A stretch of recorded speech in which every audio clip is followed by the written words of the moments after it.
The dream did not feel like dream. Yuna stood on the edge of the battlefield, the sky blazed crimson and the moon was shattered. Fey bodies littered the ground, some winged, some twisted beyond imagination. She wore a crown of flame, and across from her stood a version of herself, older.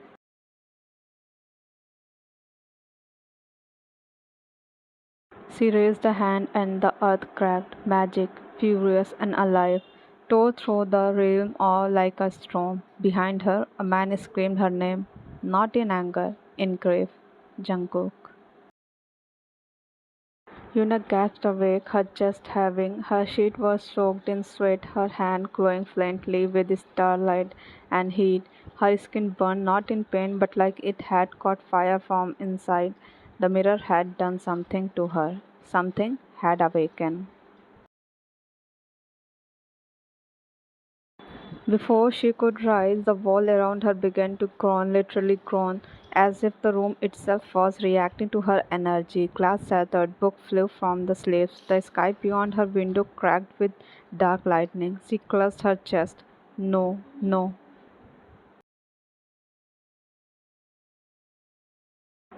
Killen burst into the room, his presence like ice cutting through her storm. His magic wrapped around her, trying to bind it, control it. He reached her just as the air wrapped and her body began to rise off the ground. His hand grabbed her shoulder. You have to stop. I don't know how. Their power clashed shadow and straight light, past and present, until it exploded into a single pulse that knocked them both to the floor. Silence.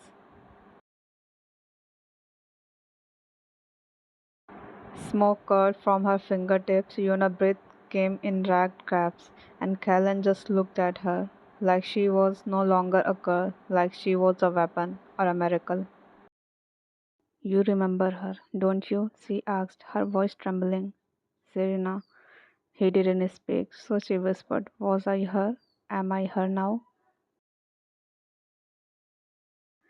Kellen finally moved, brushing soot from her cheek with a hand that shook. I don't know what you are, he said, voice hollow, but if you truly are Serena, reborn, then Faith has brought you back to finish what she started.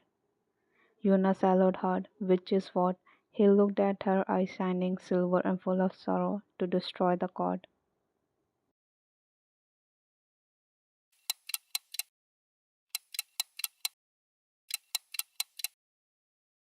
The holocaust has grown quiet, not the natural kind of silence, but the kind that came before war, or prophecy, or something worse. Since Yuna power has awakened, the code whispered behind her back. Servants left food outside her door instead of delivering it. The stone itself recoiled under her feet, even the shadow avoided her now.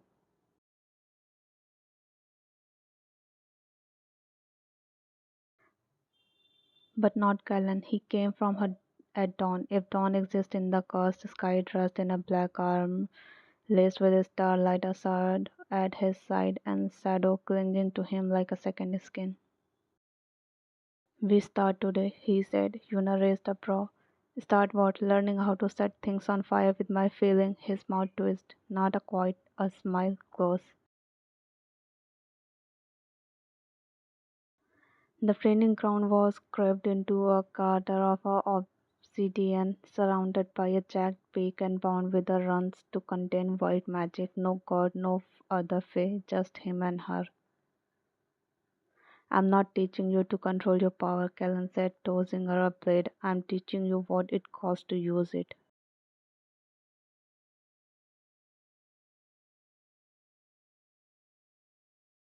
You won't hold back, he said. Kelvin drew his own blade. You don't want me to, and then lunged. Yuna barely blocked the force, sending her skidding backward. Spark flew, her blood sank. They danced, slashed, and dodged strikes and shimmers until her magic flared and the ground beneath her split open. Veins of starfire erupted from the cracks, nearly swallowing him. He moved like shadow, gracefully, deadly, and pinned her against the wall with his blade at her throat. Again he crawled. She smirked, just having. You are enjoying this. His voice dropped low and dangerous. You have no idea. When their power finally collided, light and night, the shock wave shattered part of the wall. They collapsed, breathing hard, a breath away from each other.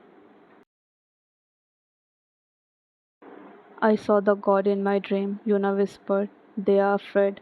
Callan gaze darkened. They should be.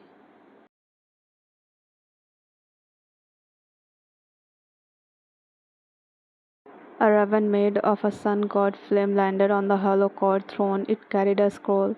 The sea rolled, the sigil of the sun god, a cord throat destroyed when Callan fell. The message was short.